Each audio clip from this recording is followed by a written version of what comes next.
Bienvenue à notre étude dans biblique de ce soir, aujourd'hui mercredi 25 août 2021. C'est votre serviteur et pasteur Jean Level-Jeune. Avant de commencer, nous allons nous incliner dans la prière.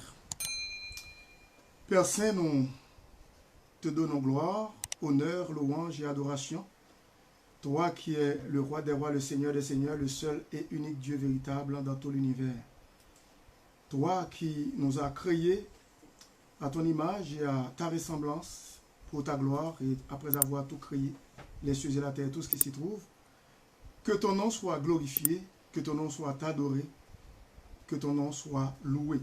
Nous te remercions pour ce moment que tu nous accordes, de venir à tes pieds pour étudier ta parole. Nous te prions de nous aider à comprendre ce que tu as à nous enseigner. Aide-nous à marcher d'une manière agréable et sans repos devant toi. Nous te remercions pour tout ce que tu as fait pour nous en Jésus-Christ, pour le salut éternel que tu nous as donné, alors que nous étions des vils pécheurs. Maintenant, nous sommes sauvés et nous te remercions pour ton Saint-Esprit qui est dans notre vie, qui nous a régénérés pour faire de nous tes enfants bien-aimés. Nous te prions de bénir, nous te demandons tout cela avec le pardon de nos péchés dans le nom précieux de ton Fils Jésus, lui qui vit et qui règne au siècle des siècles. Amen.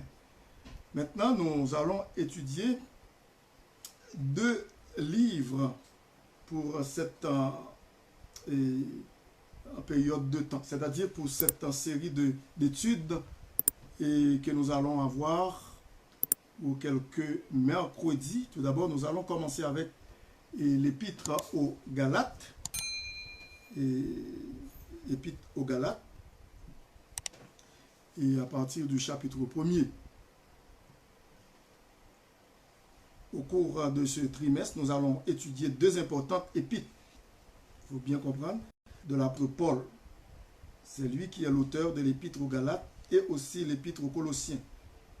Et puis la lettre aux Galates a été écrite dans la deuxième moitié du 1er siècle de l'ère chrétienne, c'est-à-dire de notre ère. Et la Galatie était une province romaine située dans la partie centrale de la Turquie actuelle. Et cette lettre de Galates est datée d'environ, qui veut dire environ 50, dans l'an 50, après Jésus-Christ, veut dire l'an 50 de notre ère, l'ère chrétienne.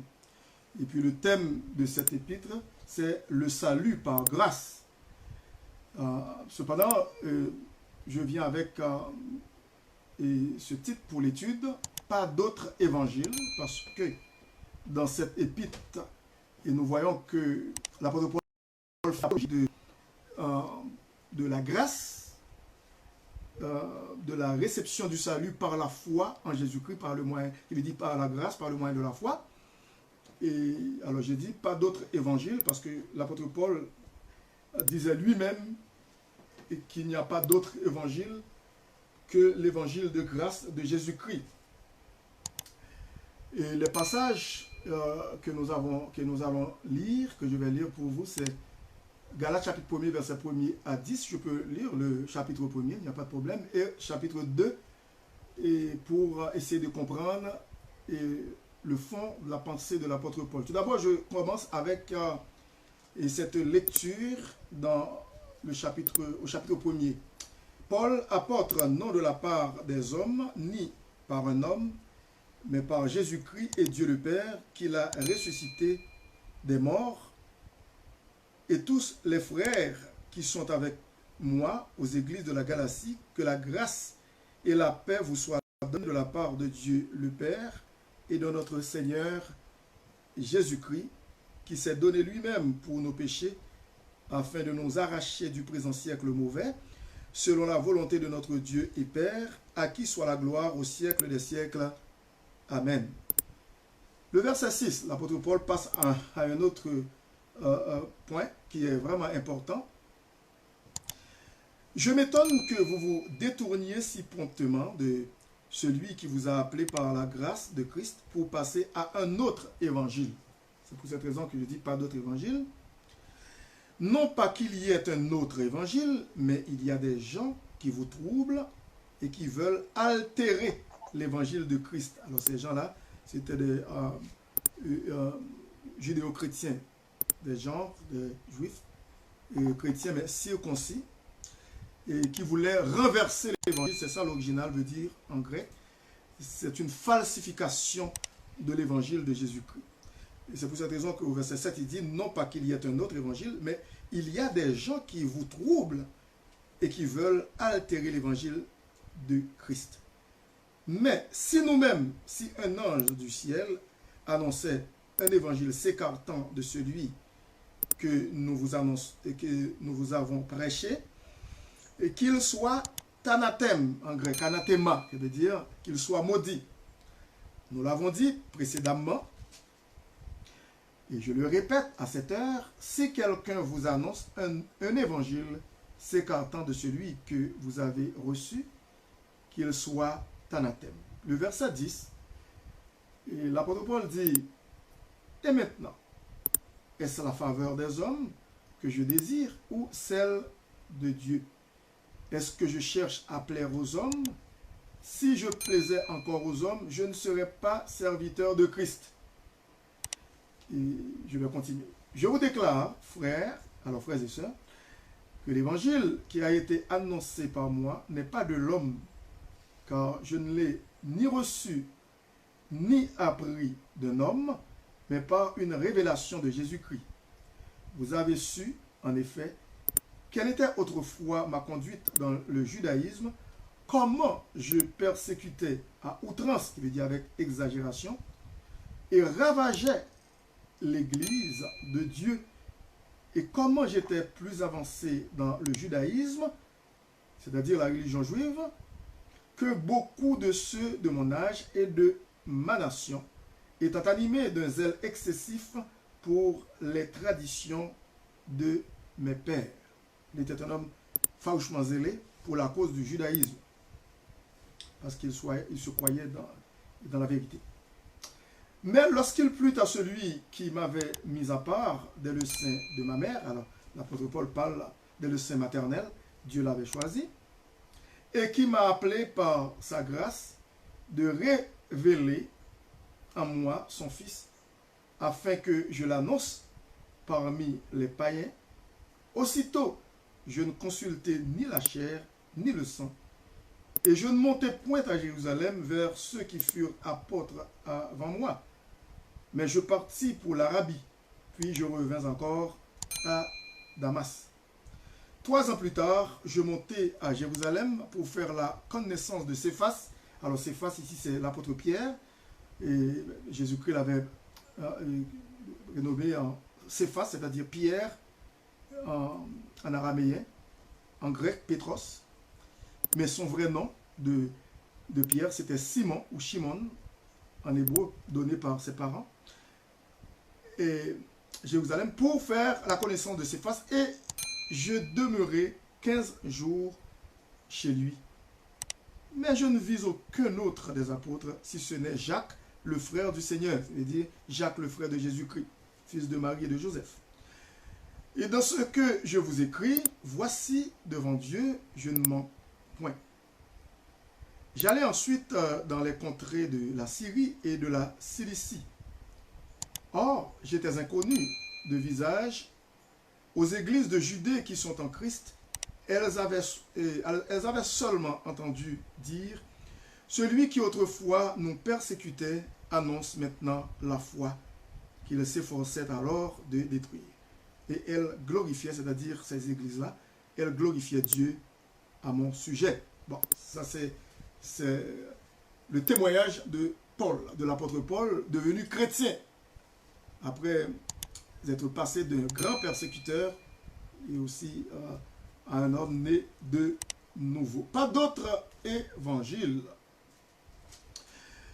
Et comme je vous ai dit d'entrée de jeu, c'est que la rédaction de cette épître était vers l'an 50 de notre ère, qui veut dire l'ère chrétienne. Et puis l'épître aux Galates s'adresse aux églises de Galatie, région située au centre de l'Asie mineure, et habitée primitivement par les Phrygiens qui adoraient les forces de la nature. C'était des gens qui étaient des idolâtres, qui adoraient les idoles, qui ne connaissaient pas le vrai Dieu. Et beaucoup de Juifs étaient établis aussi dans ces villes-là, dans les villes de la Galatie. Et puis les Galates étaient connus pour leur caractère impétueux et versatile. Ils étaient aussi des gens curieux et qui voulaient connaître des choses. Et aussi, ils faisaient des recherches pour de nouvelles choses. Donc, Paul visitait ces contrées, ces endroits, et qui veut dire la Galatie, à l'occasion de son premier voyage missionnaire. Premier voyage missionnaire. Nous pouvons voir ça dans Actes chapitre 13, verset 51, et aussi chapitre 14, verset 8 au verset 20. Quand il est question de Icône, il y a des noms comme ça. Lystre et Derbe, ce sont des régions de la Galatie. Et Paul visitait cela. Cela se trouvait dans le sud même de la Galatie. Au début de son deuxième voyage missionnaire, il fut empêché par le Saint-Esprit de prêcher en Asie. Et il traversa à nouveau cette région. On peut le voir, on peut la voir, cette région-là, dans Actes 16, verset 6. Et puis après, il revint lors de son troisième voyage missionnaire. Dans Actes 18, verset 23, c'est relaté tout ça. Bon. Et nous allons essayer de comprendre et ce que l'apôtre Paul, lui, veut nous faire comprendre ici. Bon. Les versets que nous pouvons retenir dans cette étude, c'est le verset 8 dans Galates chapitre 1, verset 8, où il est question « Mais si nous-mêmes, ou si un ange du ciel vous annonçait un évangile différent, bizarre, hein, de celui que nous avons annoncé, qu'il soit anathème, c'est-à-dire maudit, en grec, anathema, d'après Galates 1, verset 8. Et lorsque nous regardons de nos jours, qu'est-ce qui se passe? Il y a pas mal d'évangiles qui sont prêchés à travers la planète, sur cette planète Terre.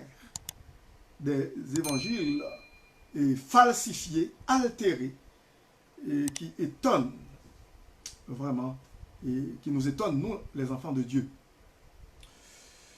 Et normalement, comme je vous avais expliqué au cours de ce trimestre, ce que nous allons étudier, ce sont deux importantes épîtres de Paul, et aussi Colossiens. Nous allons voir cela, et parce qu'il y a pas mal de choses à recevoir dans ces deux épîtres. Et puis il y a trois points que nous allons essayer de nous concentrer là-dessus pour comprendre vraiment cette épître de Galates. Le premier point, c'est la source du message. La source du message de Paul, d'après le chapitre 1er, verset 1er à 10.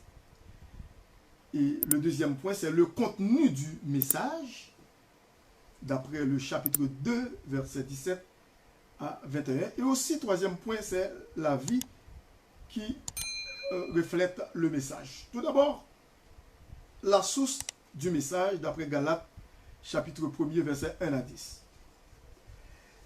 Ce que nous voulons essayer de vous faire comprendre, c'est que la compréhension du vrai évangile, qui est la bonne nouvelle, comme il est dit dans l'original en grec, euangelion, qui signifie bonne nouvelle, parce qu'il y avait tellement de nouvelles à l'époque romaine, gréco-romaine, mais il y a une bonne nouvelle qui surpasse de loin toute autre nouvelle à l'époque, et qui transcende l'histoire, et qui fait son chemin pour l'éternité.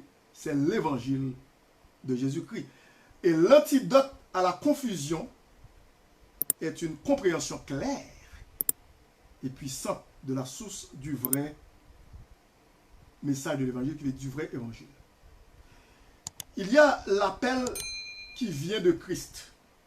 Parce que l'apôtre Paul a dit carrément qu'il n'avait pas reçu son appel de l'homme, il n'avait consulté ni la chair ni le sang, mais ce n'est pas une révélation de Dieu, c'est une révélation divine. Alors on parle d'un appel divin, c'est-à-dire un appel qui vient de Jésus-Christ lui-même. Dans le premier verset, dans Galates, chapitre 1er, verset 1er, Paul déclare que son appel vint de Christ. L'évangile n'est pas le produit de la pensée humaine. Et lorsque nous regardons les versets 10 à 12, et nous pouvons voir ici, et maintenant, est-ce la faveur des hommes que je désire ou celle de Dieu? Est-ce que je cherche à plaire aux hommes? Si je plaisais encore aux hommes, je ne serais pas serviteur de Christ. Je vous déclare, frères, que l'évangile qui a été annoncé par moi n'est pas de l'homme. Car je ne l'ai ni reçu ni appris d'un homme, mais par une révélation de Jésus-Christ. Pourquoi tout cela? Pourquoi ce plaidoyer? Pourquoi la défense de Paul? Il défend son évangile, son apostolat devant ces gens, parce que après avoir prêché l'évangile à ces Galates, il est parti et puis il a appris en son absence que les chrétiens de Galates ont été troublés par des fausses doctrines venant de la part venant des juifs, des judéo-chrétiens et des juifs convertis, mais qui voulaient à tout prix garder la foi et aussi garder les œuvres, qui veut dire maintenir d'une main la foi et aussi d'une autre main les œuvres. Ça ne marche pas. On ne peut pas continuer à servir Dieu sous ce joug étranger comme ça. C'est un joug étranger. Veut dire, ces juifs-là disent, ouais, ils disaient, oui, vous pouvez être sauvés, mais pas seulement par la grâce, par la foi, mais il faut aussi observer les lois mosaïques, les lois de Moïse. Il faut se faire circoncire aussi. Ça, c'est grave. À ce moment-là, on est en train d'affaiblir le message de l'évangile. On est en train même de renverser la foi de ces chrétiens primitifs. Alors, c'est pour cette raison que l'apôtre Paul se lançait dans l'arène pour sauver, qui veut dire cette situation critique dans laquelle, qui veut dire pour sauver ces chrétiens dans cette situation critique où ils se trouvaient face aux détracteurs du christianisme, à savoir les faux, qui veut dire les faux frères. Alors l'évangile n'est pas le produit de la pensée humaine, mais de la révélation divine. Par exemple, lorsque nous regardons ce qui se passe aujourd'hui, nous voyons qu'au fond les choses n'ont pas changé, parce que nous pouvons aussi voir des fausses doctrines qui sont véhiculées à tout bout de champ. Alors, il faut faire très attention, il faut se tenir sur ses gardes, il faut veiller, il faut être vigilant, et c'est ce que la parole de Dieu nous demande de le faire. Il faut discerner les esprits pour savoir s'ils viennent de Dieu, ces esprits-là, qui sont des esprits diaboliques, sataniques. Il y a le changement produit par l'évangile. Le changement produit par l'évangile.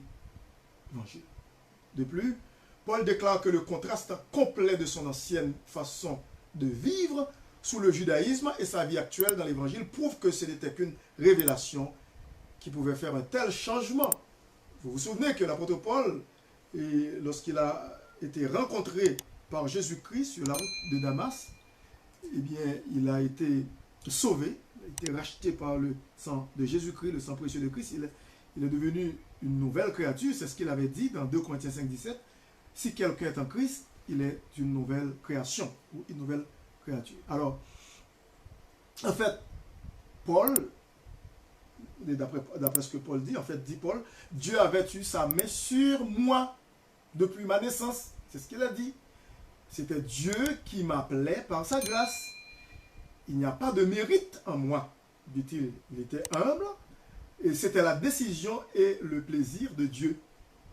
Et lorsque nous regardons dans le verset 15 de Galates, chapitre 1er, il dit, mais lorsqu'il plut à celui qui m'avait mis à part de ma mère et qui m'a appelé par sa grâce, par sa grâce.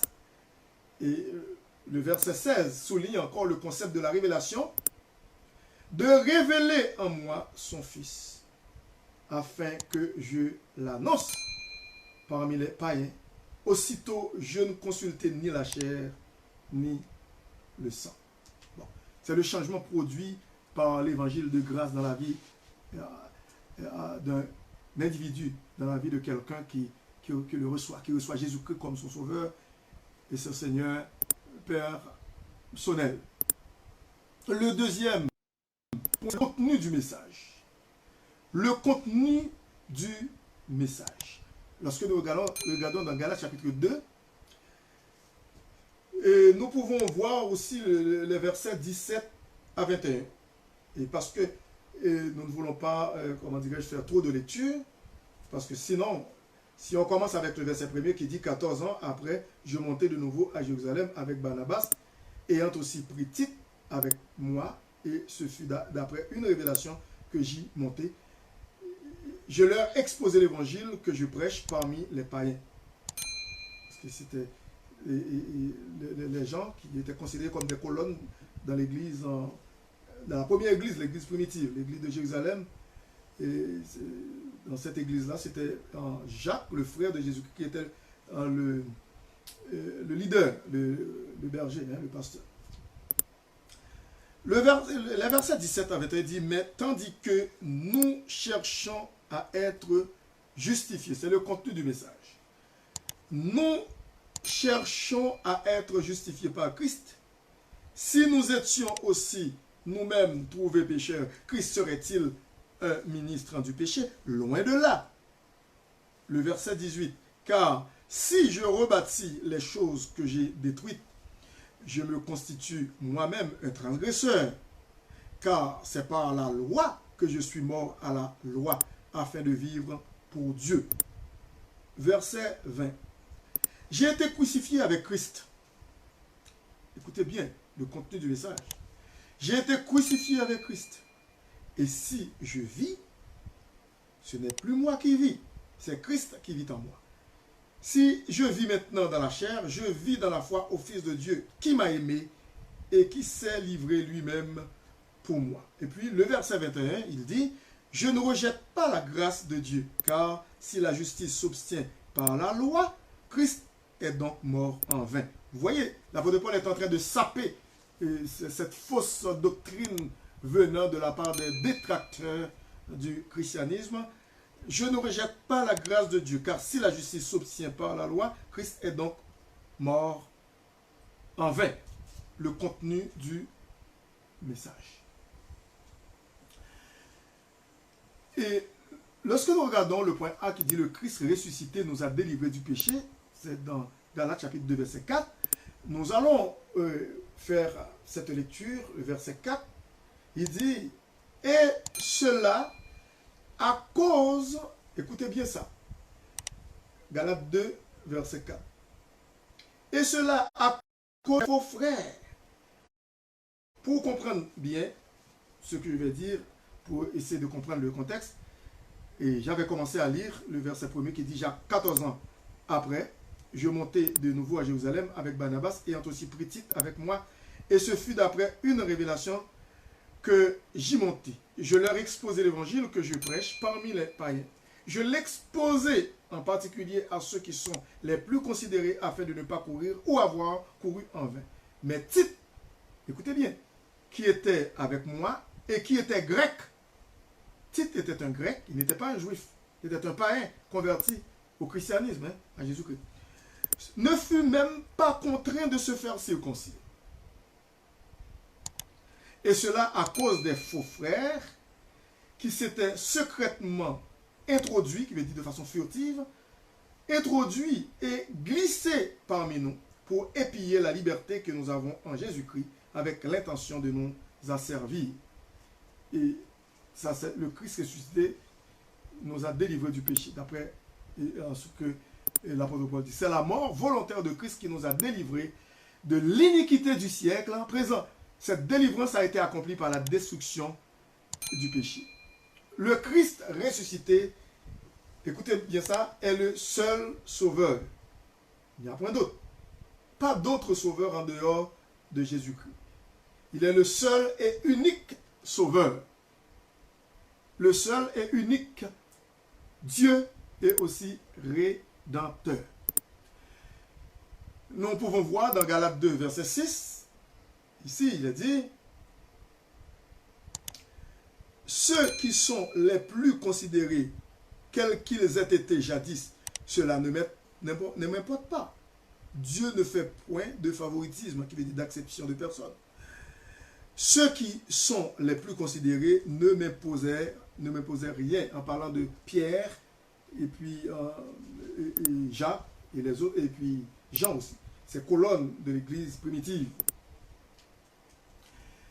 Et je peux continuer à lire. Le verset 7 dit, au contraire, voyant que l'évangile m'avait été confié pour les incirconcis, bien entendu, qui veut dire les païens, comme à Pierre pour les circoncis, qui veut dire les juifs, circoncis, parce que, on va voir ça, de toute façon, au verset 8, car celui qui a fait de Pierre l'apôtre des circoncis, qui veut dire Dieu, Jésus-Christ lui-même, a appelé Pierre pour être l'apôtre des circoncis, l'apôtre des juifs, a aussi fait de moi, dit Paul, l'apôtre des païens, des incirconcis. Et ayant reconnu la grâce qui m'avait été accordée, Jacques, il faut bien comprendre, ce Jacques, et ce n'était pas l'un des disciples de Jésus-Christ, il y avait plusieurs Jacques parmi les 12 disciples, mais ce n'était pas Jacques qui était parmi les disciples de Jésus-Christ, c'était plutôt le frère de Jésus-Christ qui ne voulait rien savoir de Jésus-Christ, qui ne croyait pas d'ailleurs en lui, en Jésus-Christ.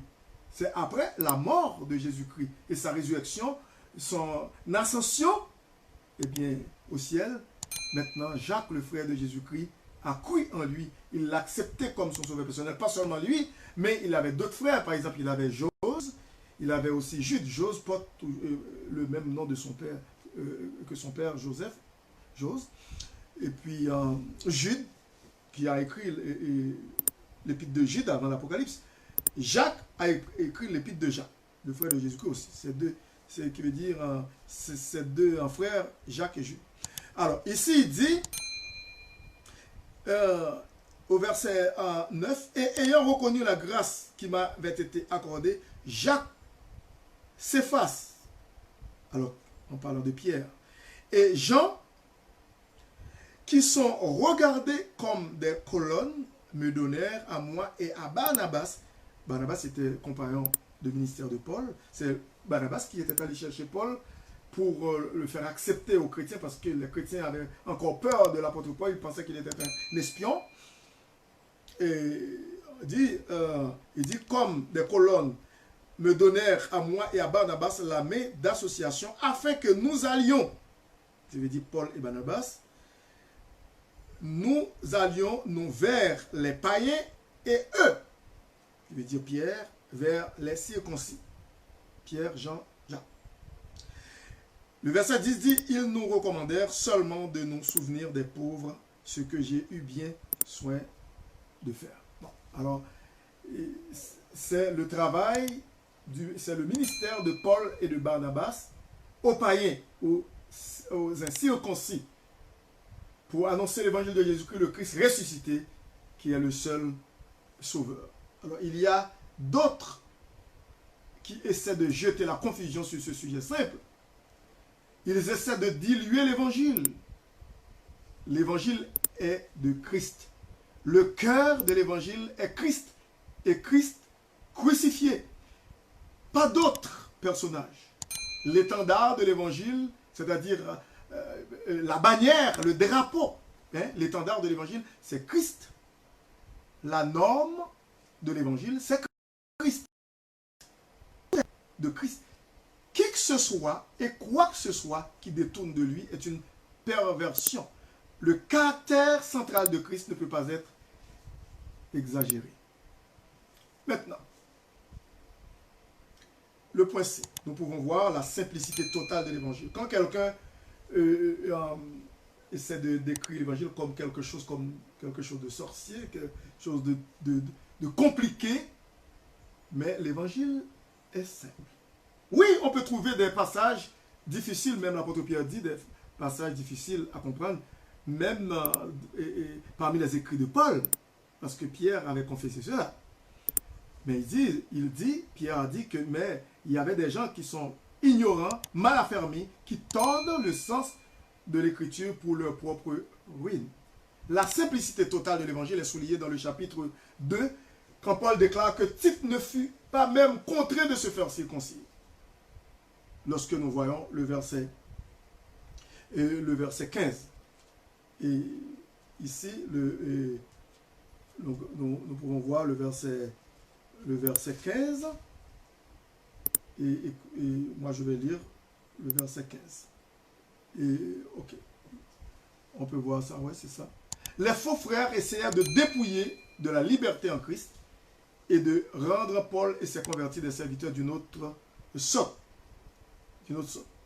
Alors, comme je vous l'ai dit, et dans chapitre 2, et aussi, il parle au verset 3, il dit, mais Tite, qui était avec moi et qui était grec, ne fut même pas contraint de se faire circoncire. Et puis, le verset 15, il dit, nous sommes juifs de naissance. L'apôtre Paul le dit. Nous sommes juifs de naissance et non pécheurs d'entre les païens. Il dit, néanmoins, sachant que ce n'est pas par les œuvres de la loi que l'homme est justifié. Impossible. Mais par la foi en Jésus-Christ. Nous aussi, nous avons cru en Jésus-Christ afin d'être justifiés par la foi en Christ et non par les œuvres de la loi. Parce que personne ne sera justifié par les œuvres de la loi. C'est-à-dire, nulle chair ne sera justifié par les œuvres de la loi. Et Éphésiens chapitre 2 le dit. Car c'est par la grâce que nous sommes sauvés.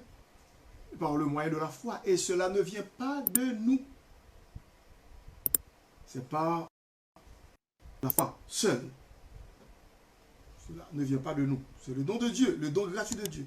Ce n'est point par les œuvres afin que personne ne se glorifie. Paul refusa de céder même pour un moment. Hein? Il refusa catégoriquement de céder. Et lorsque nous regardons le verset 5, et il dit, nous ne leur cédâmes pas un instant et nous résistâmes à leur exigence. Ouais.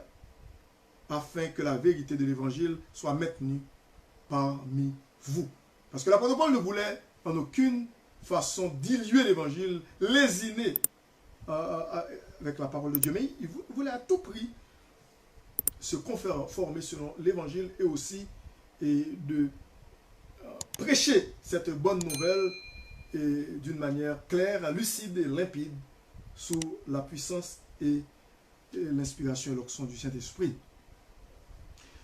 Alors, Paul refusa catégoriquement de céder même pour un moment. Il savait que le salut vient par la grâce et par la grâce seule. Par la grâce et par la grâce seule. Il n'y a rien qu'on puisse faire qui remplacera la grâce. Rien. Rien ne remplacera la grâce. La grâce et la grâce seule est un mot d'ordre du christianisme que nous ne pouvons pas nous permettre d'abandonner. Les réformateurs comme Luther, Calvin et puis d'autres, eh bien, ils parlaient de la grâce seule, la foi seule. Hein? Et c'est pour cette raison que nous devons nous tenir à ce message de l'Évangile sur le salut par la grâce, par la foi en Jésus-Christ. La grâce et la grâce seule est un mot d'ordre du christianisme. Et nous ne pouvons en aucune façon nous permettre de l'abandonner. Quand la grâce n'existe plus, eh bien, l'évangile n'est plus. Maintenant, l'autre point, c'est le point D, c'est que Dieu ne juge point sur l'apparence. Dieu ne juge point sur l'apparence. Regardons le verset 6 qui parle que Dieu ne fait exception de personne. Il a dit, ceux qui sont les plus considérés, quels qu'ils aient été jadis, c'est-à-dire autrefois, cela ne m'importe pas. Dieu ne fait point de favoritisme, c'est-à-dire ne fait exception de personne. Ceux qui sont les plus considérés ne m'imposèrent rien. Alors, vous voyez que l'apôtre Paul était vraiment catégorique et en ce qui a trait la parole de Dieu, l'évangile de grâce, et puis ils ne sont jamais un instant à la falsification de l'évangile de Jésus-Christ. Cela est vrai tant pour les dirigeants mûrs, qui veut dire qui ont de la maturité spirituelle mature, que pour les jeunes chrétiens dans la foi.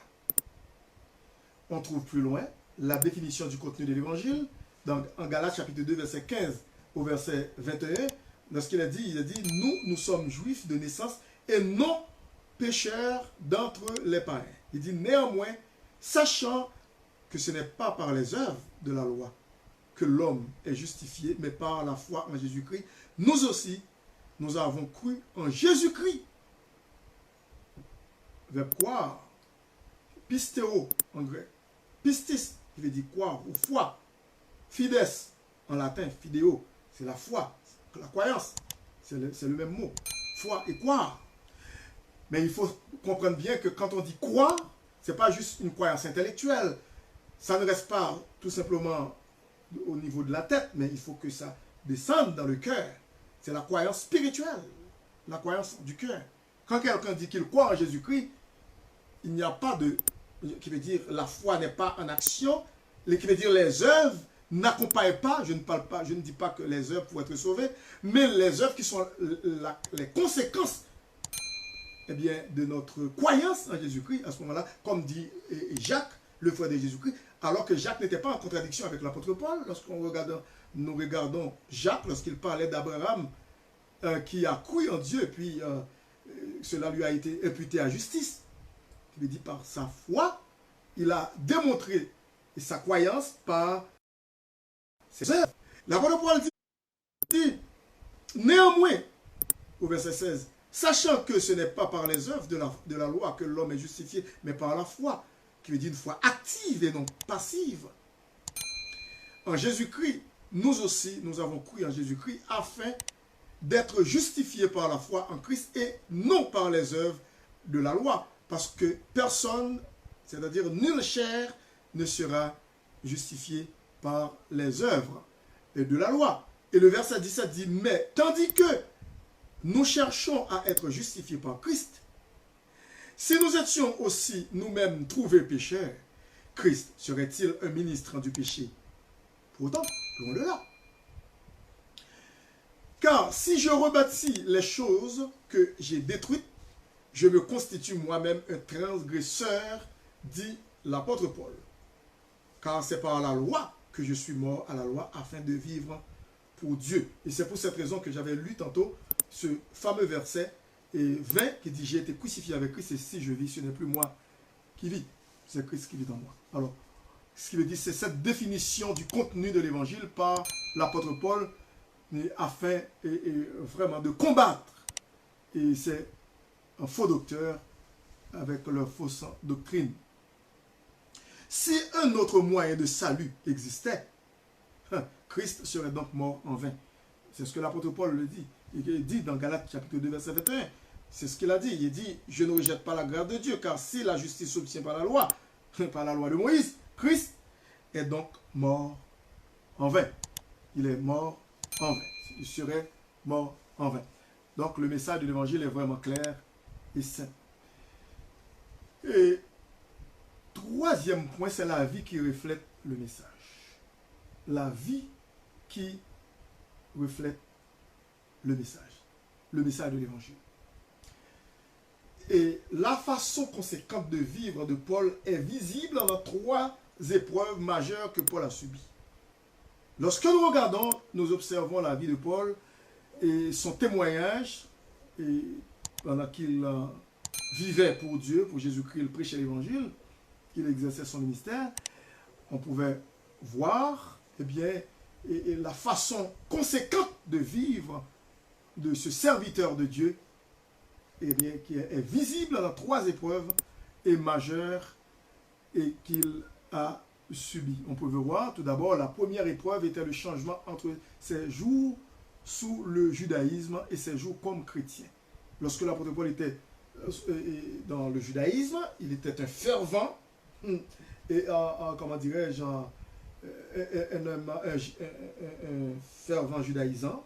Il dit c'était un homme qui voulait à tout prix, comment dirais-je, se maintenir sous la loi de Moïse. L'observer parfaitement, ça ne veut pas dire pour autant qu'il observait parfaitement la loi de Moïse. Et comme le jeune homme riche un jour a dit à Jésus que je connais, et qui veut dire j'ai accompli tout cela, toutes ces choses dès ma jeunesse. Mais il faut bien comprendre qu'il y a ce qu'on appelle l'observation ou l'observance de la loi de Moïse de façon extérieure, la loi extérieure et intérieure. Il veut dire que c'est le cœur. Jésus-Christ a dit aussi dans Matthieu 5, il parlait pour fustiger le comportement ou les attitudes hypocrites des pharisiens. Et c'est le cœur. C'est dans le cœur que sortent toutes les mauvaises pensées, passions, les mauvaises choses. Parce qu'il n'y a pas d'opportunité, il n'y a pas une occasion pour que vous péchiez. Parfois, les occasions vous manquent. C'est pour cette raison que vous paraissez beau devant les gens comme des tombeaux blanchis, comme des tombes blanchies. Mais Jésus-Christ dit que non, c'est pas comme ça. Et c'est pour cette raison que Jésus-Christ les traitait d'hypocrite. Et Jésus-Christ disait à ses disciples d'autrefois, si votre justice ne surpasse pas celle des pharisiens, vous ne pouvez pas entrer dans le royaume de Dieu. Mais les disciples étaient tellement étonnés d'entendre ça, parce qu'ils regardaient les pharisiens sur un piédestal très élevé par rapport à eux. Ils voyaient que ces gens étaient des saints, mais eux, ils étaient des pécheurs. Mais entendre Jésus-Christ dire ça, à ce moment-là, c'était quand même... Pour eux, c'était incompréhensible, c'était mystérieux. Mais Jésus-Christ est Dieu, il savait ce qu'il disait. Alors, l'observation intérieure, extérieure, est-ce que lorsque nous disons que nous observons la parole de Dieu, est-ce que c'est de manière extérieure ou intérieure? Ben, l'apôtre Paul, lorsqu'il était devenu serviteur de Jésus-Christ, enfant de Dieu, il a fait tout son possible avec l'aide du Saint-Esprit d'observer la parole de Dieu d'une manière irréprochable, qui veut dire de façon intérieure, extérieure. Mais ça ne veut pas dire pour autant qu'il était parfait.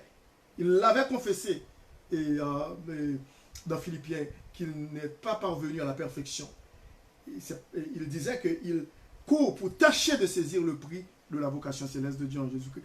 Lorsqu'il était sous le judaïsme, c'est-à-dire dans la religion judaïque, eh bien, il disait qu'il observait, disons qu'il était plus avancé. Lorsque nous regardons le chapitre 1er, il dit, au verset 13, Galates chapitre 1er, verset 13, vous avez su, en effet, quelle était autrefois ma conduite dans le judaïsme, comment je persécutais à outrance et ravageais l'église de Dieu, et comment j'étais plus avancé dans le judaïsme que beaucoup de ceux de mon âge et de ma nation, étant animés d'un zèle excessif pour les traditions de mes pères.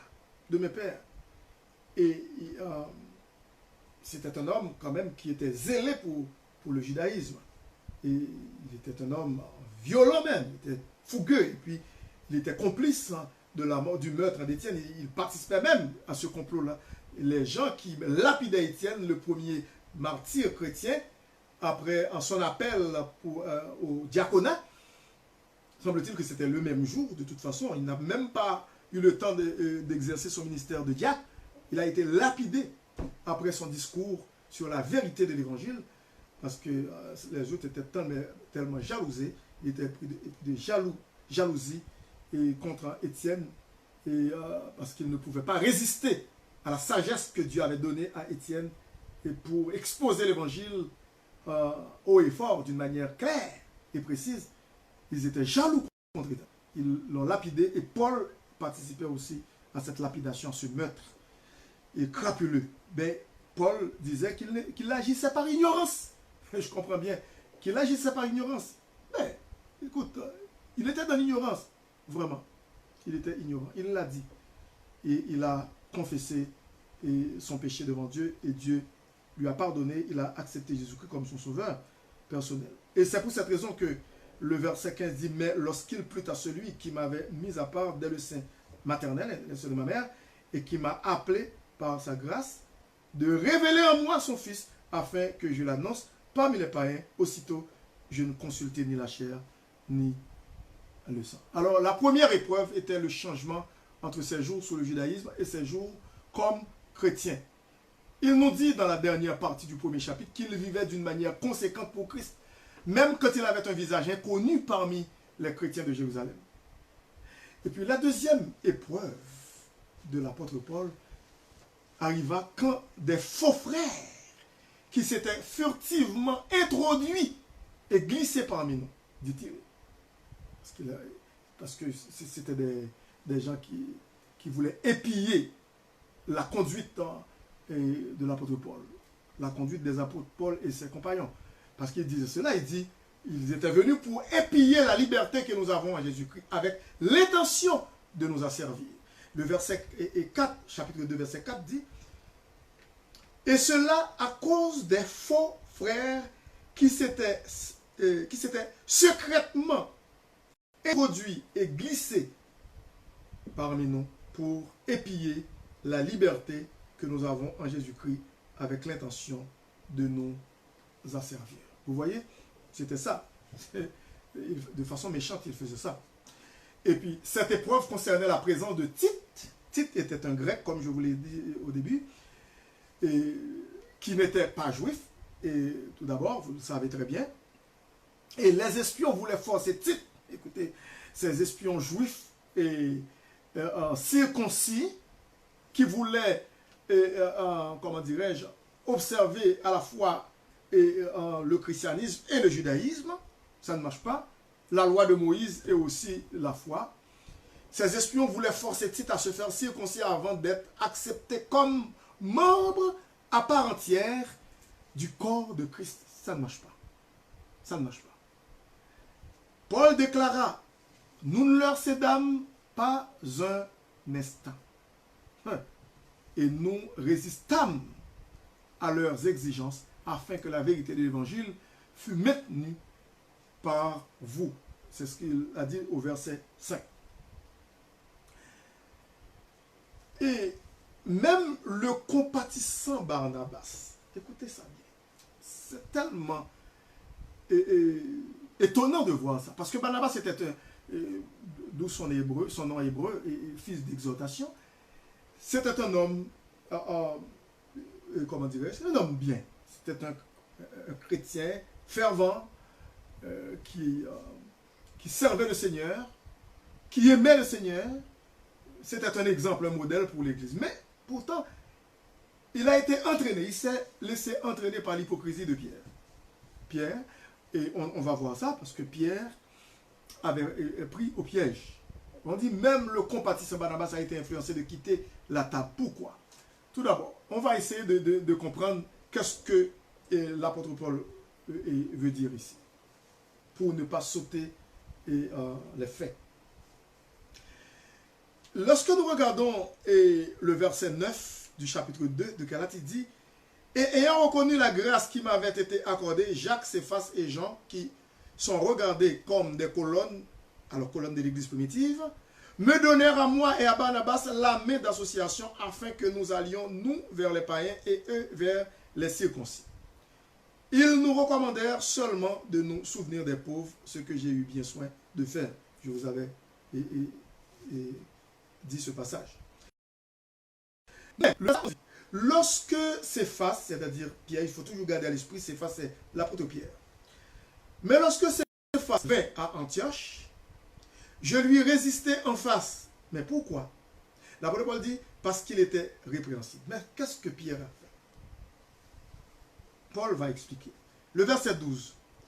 En effet, avant l'arrivée de quelques personnes de l'entourage de Jacques, pourquoi Paul parle de l'entourage de Jacques?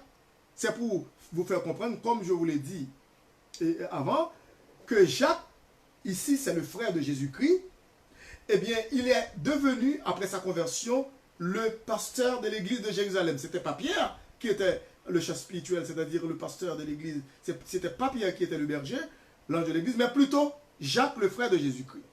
Il y a des gens qui sont venus de Jérusalem, d'auprès, et qui veut dire du côté de Jacques, le pasteur, peut-être c'était Jacques, et puis les autres anciens qui les ont envoyés, pour visiter ses frères et sœurs de l'église d'Antioche, Parce que l'apôtre Paul dit, en effet, avant l'arrivée de quelques personnes de l'entourage de Jacques, il mangeait, qui veut dire Pierre, Céphas, bien entendu, avec les païens.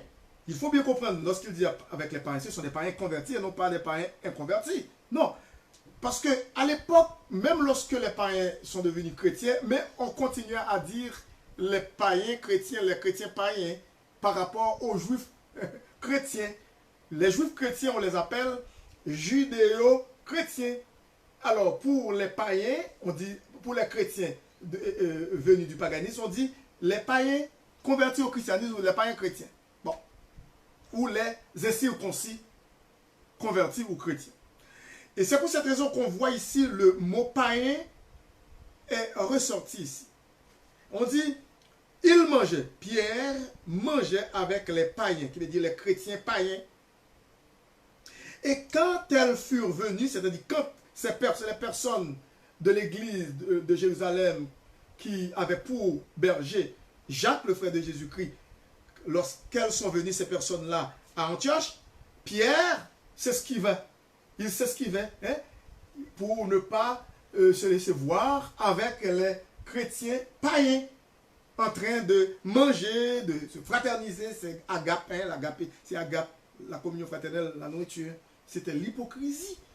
Alors que Pierre, dans Actes, Pierre avait déjà reçu une révélation concernant Corneille, qui était un Italien, qui avait reçu, et comment dire, qui avait dans une vision a vu l'ange qui lui a dit, parce qu'il était un homme qui faisait beaucoup d'aumônes parmi les Juifs, il était un Romain, un Italien, et puis il priait beaucoup aussi, il était un adepte du judaïsme, bien entendu, un croyant en Dieu. Et puis Dieu lui a dit d'aller et envoyer quelqu'un enlever Pierre pour que Pierre vienne pour te dire quoi faire. Bon. Ce qui veut dire, lorsque Pierre était sur le toit de la maison de Simon, un autre Simon, parce que Pierre s'appelait son original par ses parents, Shimon ou Simon, il semble-t-il était en prière, mais finalement il était tombé en extase, peut-être un sommeil ravi. Et puis il a vu, c'est Dieu qui a permis ça, pour qu'il puisse voir en vision une nappe descendue du ciel avec toutes sortes d'animaux purs et impurs. Et puis une voix se fit entendre des cieux, Pierre, lève-toi, tue et mange. Ben, Pierre voit des quadrupèdes, des reptiles, toutes sortes d'animaux impurs. Il dit, mais non Seigneur, rien d'impur n'entre jamais dans ma bouche. Autrement dit, je ne mange